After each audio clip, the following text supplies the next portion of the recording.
British Advanced Pain Clinic, నొప్పి మాయం surgery దూరం. For appointments 9155515563. నమస్తే, welcome to I dream inside politics with Kavitha.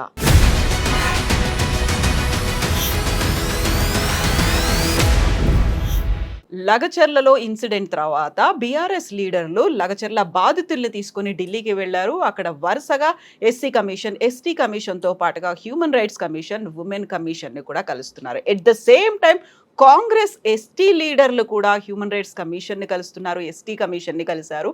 BRS ప్రభుత్వం మీద కుట్ర చేస్తోందంటూ ఆరోపిస్తున్నారు. యాక్చువల్గా లగచర్ల ఇష్యూ అంతా పక్కదారి పట్టిందా? అక్కడ బాధితులు ఏం కోరుకున్నారు, ఏం వద్దన్నారు, ఎందుకని పార్టీలు ఇష్యూని హైజాక్ చేశాయి? మనతో పాటుగా ఉన్నారు TPCC spokes person Syed Nizamuddin గారు. హలో అండి, నమస్తే. నమస్కారం అండి. సో లగచర్ల ఇష్యూ అనేది అంతా అక్కడ ఫార్మా కంపెనీ వద్దు అని వ్యతిరేకిస్తున్నారని మహిళలు, స్థానికులు, రైతులు ఒక నిరసనలకు దిగారు. ఆ తర్వాత కలెక్టర్ మీద, ఎన్యూమరేటర్ల మీద అటాక్ జరిగింది అని రైతుల్ని అరెస్ట్ చేశారు. ఇష్యూ అంతా పక్కదారి పట్టిపోయింది అనిపిస్తోంది, కాదంటారా? ఇప్పుడు మన ఐ డ్రీమ్స్ ప్రేక్షకులందరికీ నమస్కారం.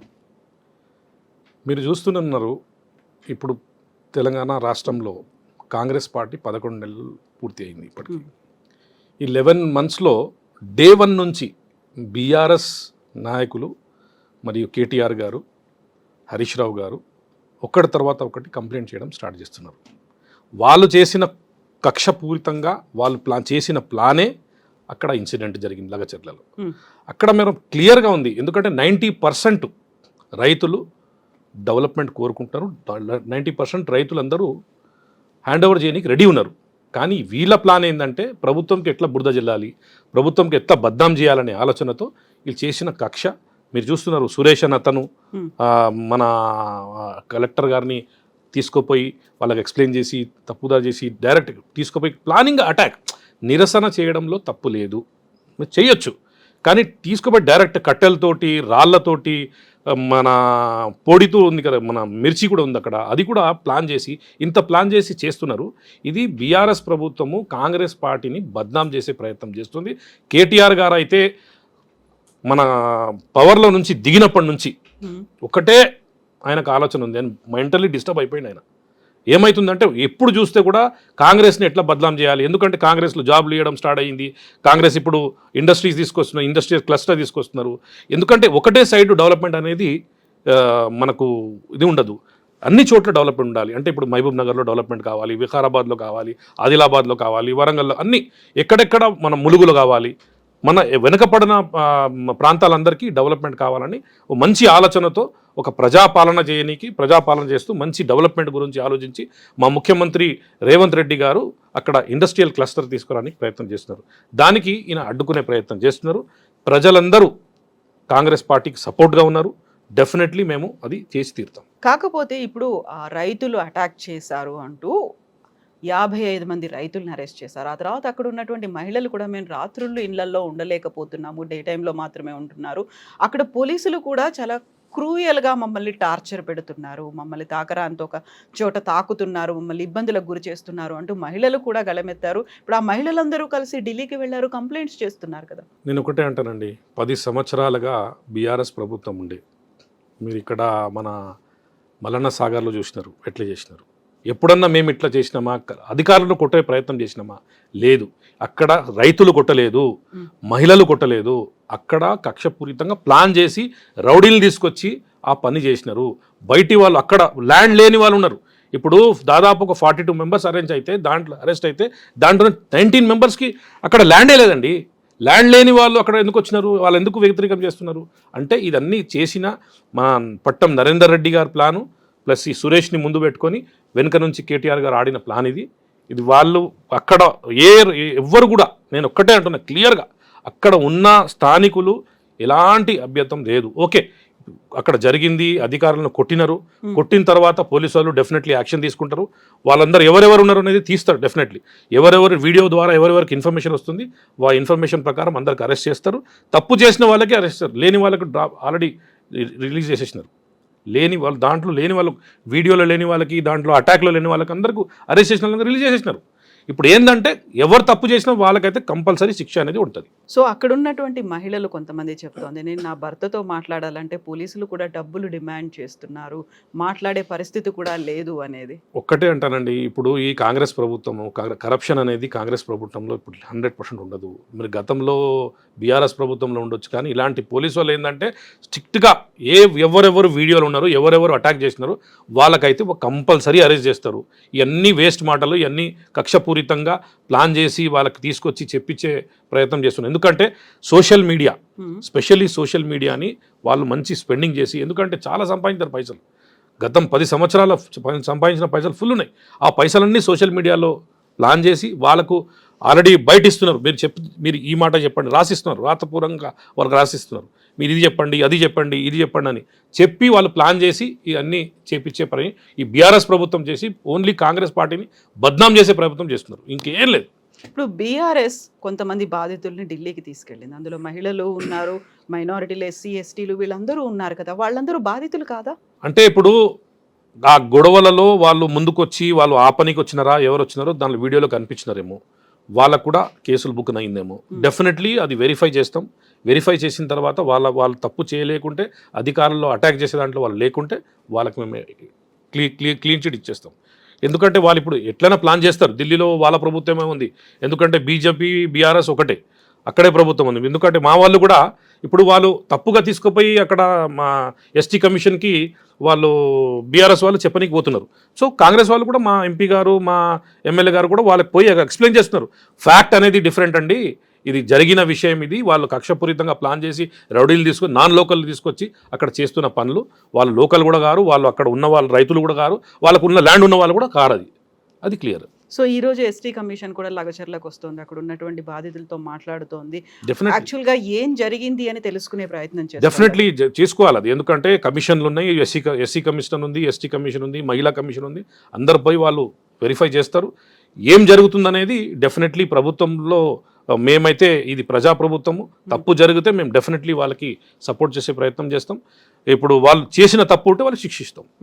అయితే అక్కడ మీరు చెప్పినట్టుగా 90% మంది స్వాగతిస్తున్నారు, పాజిటివ్గా రెస్పాండ్ అయ్యారు అనుకుంటే, మిగతా 10% నుంచి వ్యతిరేకత ఉంది. అక్కడ వాళ్ళు ఏదైనా చేయొచ్చు, నిరసనలు దిగుతున్నారు అనుకున్నప్పుడు, బయటి వాళ్ళు కూడా వచ్చారు, కుట్రపూరితంగా ఏదో చేస్తున్నారు అనుకున్నప్పుడు పోలీసులు ఎందుకు పసిగట్టలేకపోయారు? ఇంటెలిజెన్స్ వైఫల్యం అనేది వినిపించింది కదా. అంటే ఇప్పుడు సడన్గా అక్కడ కలెక్టర్ గారు పోయింది ఎందుకు? అక్కడ పబ్లిక్ హియరింగ్ గురించి పోయినారు, ప్రజాభిప్రాయ సేకరణ గురించి పోయినారు.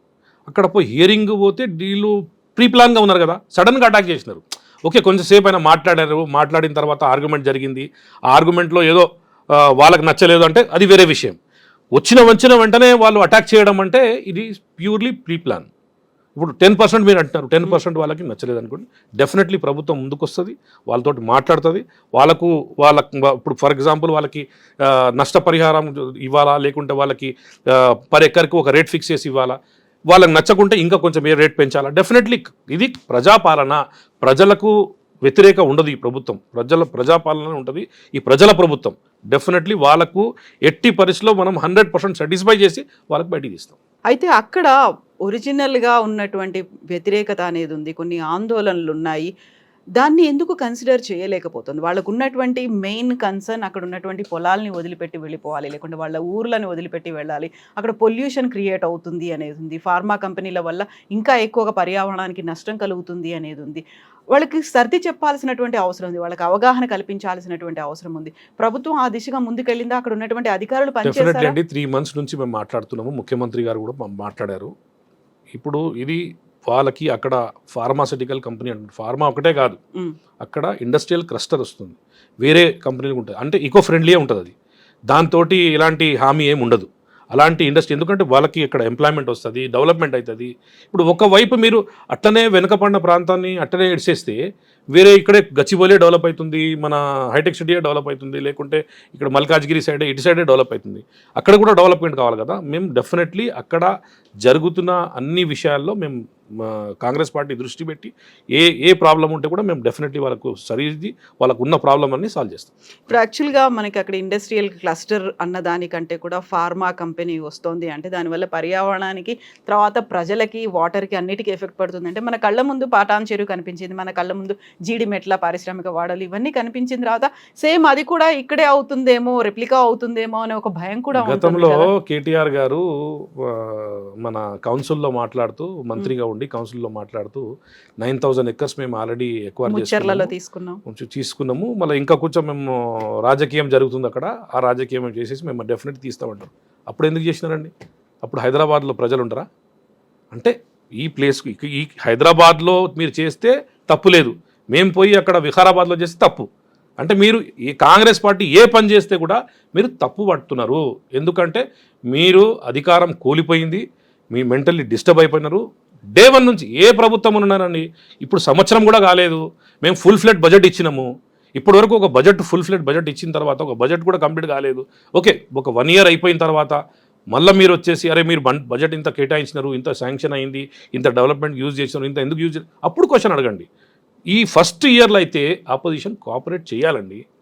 మీరు ఎప్పుడు ప్రభుత్వంలో మేము పవర్లోనే ఉంటామంటే పవర్ ఈజ్ ఆల్వేస్ టెంపరరీ, పవర్లోనే ఉంటామని మీరు ఆలోచించుకొని మీరు చేస్తున్నారు. పవర్ కూలిపోతే మీరు టెన్షన్లలో ఏదో పనులు చేస్తున్నారు, కాంగ్రెస్ పార్టీ మీద బురద చల్లే ప్రయత్నం చేస్తున్నారు. ఇప్పుడు ఈ ప్రజలు లేకుండా వాళ్ళ వ్యతిరేకత అవగాహన లేమి, అభివృద్ధిని కాదనుకుంటున్నారా, పర్యావరణానికి మేలు జరగదు అనుకుంటున్నారు, ఇవన్నీ కాకుండా కేవలం బీఆర్ఎస్ చేసింది, కేటీఆర్ మాత్రమే దీని వెనకాల ఉన్నారు అనేది ఎందుకు అలా ఫిక్స్ అయిపోయింది కాంగ్రెస్? ఎందుకంటే కేటీఆర్ గారు అట్లా చేస్తున్నారండి.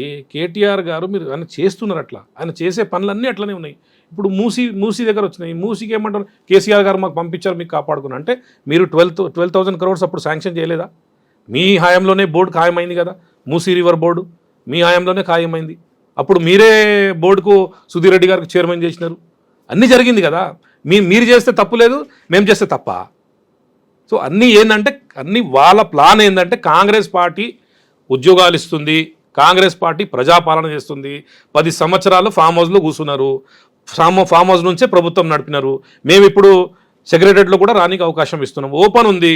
మేము గాంధీ భవన్లో కూడా 2 days మినిస్టర్, వారానికి 2 రోజులు మినిస్టర్ గారు వచ్చి మీ ప్రాబ్లం ఏముంది, కార్యకర్తల ప్రాబ్లం ఏముంది అందరు వింటున్నారు కదా. ఇది ప్రజల ప్రభుత్వం అండి, మాకు చేయనీకి అవకాశం ఇవ్వాలి. 6 monthsలోనే ఎలక్షన్స్ వచ్చినాయి, ఎలక్షన్స్లో బిజీ ఉండే మళ్ళీ మాటకి చెప్తారు 6 monthsలో మీరు చేస్తున్నారు, చేయలేదంటే మీరు 10 సంవత్సరాల్లో చేయలేని ఎన్నో పనులు ఉన్నాయి, 10 సంవత్సరంలో మీరు చేయలేని ఎన్నో వాగ్దానాలు ఉన్నాయి. మీరు మాకు సంవత్సరం కూడా పూర్తి కానియలేదు, మీరు మళ్ళీ మాట్లాడతారు. సో ఇక్కడ కాంగ్రెస్ అండ్ బీఆర్ఎస్ మధ్య ఇలాంటి మాటల యుద్ధాలు కంటిన్యూ అవుతున్నప్పుడు బీజేపీ ఇంకొక అలిగేషన్ తీసుకొచ్చింది. రాష్ట్రానికి 2 ముఖ్యమంత్రులు ఉన్నారు, ఒకరు రేవంత్ రెడ్డి, ఒకరు కేటీఆర్ అనే మాట. అంటే మీరిద్దరూ మిలాఖత్ అయిపోయారు, మీరిద్దరూ కలిసి పనులు చేస్తున్నారని బీజేపీ ఆరోపిస్తోంది. పర్టికులర్ గా బండి సంజయ్ అంటున్నారు ఈ మాట, పదే అంటున్నారు ఆయన. ఎందుకలా? బండి సంజయ్ గారు మీకు క్లియర్గా తెలుసు, గతంలో కేసీఆర్ గారు బండి సంజయ్ని దించి కిషన్ రెడ్డి గారిని తీసుకొచ్చినారు, ఎందుకంటే ఆయనకు ఫ్రెండ్లీగా ఉంటారని. సో బండి సంజయ్ గారు ఇప్పుడు బీజేపీలో ఏదో అపోజిషన్ లీడర్ చెప్పాల్సిందే చెప్తూనే ఉన్నాడు. కానీ ఒక్కటి మీరు గత 10 సంవత్సరాలు చూసుకోండి, ఇప్పుడు కూడా చూసుకోండి. ఇప్పుడు మొన్న కేటీఆర్ గారు ఢిల్లీ పోయినారు, ఢిల్లీ పోయి అక్కడ నుంచి మహారాష్ట్ర ఎలక్షన్స్లో మీరు కాంగ్రెస్ని ఓడించండి అని చెప్పడం జరిగింది. ఎందుకండి కాంగ్రెస్ని అక్కడ ఓడినారు, ఎవరిని గెలిపిమని చెప్పినారు? బీజేపీ గెలిపినట్టే కదా. ఎక్కడ చూస్తే కూడా వాళ్ళు బీజేపీతోటే ఉన్నారు. మీరు గతంలో చూడండి, ఎంపీ ఎలక్షన్స్ అయింది, ఎంపీ ఎలక్షన్స్లో కూడా 7 seats వాళ్ళు డిపాజిట్ కూడా వాళ్ళకి రాలేదు. ఆ డిపాజిట్ రాలేనప్పుడు వాళ్ళు ఎందుకు, ఇక్కడ లోకల్ పార్టీ వాళ్ళ డిపాజిట్ రాలేదు, బీజేపీకి ఏం పవర్ ఉంది ఇక్కడ? ఏం లేదు. కానీ వాళ్ళకు అక్కడ వాళ్ళతో ఉండి వాళ్ళు గెలిపించినారు. ఎందుకు గెలిపించినారు? కవితని సేవ్ చేసుకొని. ఈ అన్ని ఇంటర్నల్ కనెక్షన్స్ కోసం అంటారు. ఇప్పుడు ఎవరిని సేవ్ చేసుకోవడానికి? కేటీఆర్కి సేవ్ చేసుకోనికి. ఆయన చేసిన తప్పులు ఎక్కువ ఉన్నాయి, దాని గురించే కదా నాకు అరెస్ట్ చేస్తారా అని ఫారెన్ ట్రిప్ కూడా క్యాన్సిల్ చేసుకున్నా, అరెస్ట్ చేయండి అని చెప్తున్నాడు. ఆయన తప్పు చేసిన నాకు తెలుసు, దాని గురించే ఇవన్నీ బయటికి ప్రజల్లో సోషల్ మీడియా ద్వారా అరే నా మీద పెద్ద కుట్రలు జరుగుతున్నాయి, కాంగ్రెస్ పార్టీ నాకు కుట్రలు చేస్తున్నారని ఒక పబ్లిక్లో ఒక మెసేజ్ తీసుకొస్తుండు. ఆయనకు తెలుసు ఆయన చేసిన చాలా తప్పులు ఉన్నాయి. మన ఈ ఫార్మా ఉంది కదా, ఈ మన ఫార్ములా ఈ రేస్లో దాంట్లో 55 crores rupees ట్రాన్స్ఫర్ చేసుకున్నారు, అది ఉంది, దాంట్లోనే పోతారు. లేకుంటే ఇప్పుడు చేసిన లగచర్లలో చేసిన కుట్ర ఒకటి తర్వాత ఒకటి కనెక్షన్ కనిపిస్తూనే వచ్చింది. సురేష్ నుంచి 42 టైమ్స్ కాల్ చేసిండు ఎవరు, మన పట్నం నరేందర్ రెడ్డి. ఆయనకు వెనుక కేటీఆర్. డెఫినెట్లీ అధికారంల మీద చేసిన దాంట్లో డెఫినెట్లీ ఆయన అరెస్ట్ అవుతారు.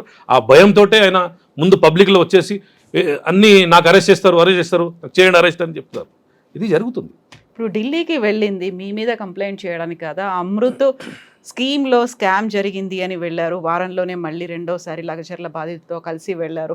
అవన్నీ బాధితుల కోసం లేకుంటే అక్కడ జరిగినటువంటి అవకతవకలు అక్రమాల మీద కంప్లైంట్ చేయడానికి కేంద్రానికి కంప్లైంట్ చేయడానికి వెళ్ళారనుకోవట్లేదా మీరు? ఇంత తొందరగా ఏందండి, 11 నెలల్లో అయింది ప్రభుత్వం వచ్చి.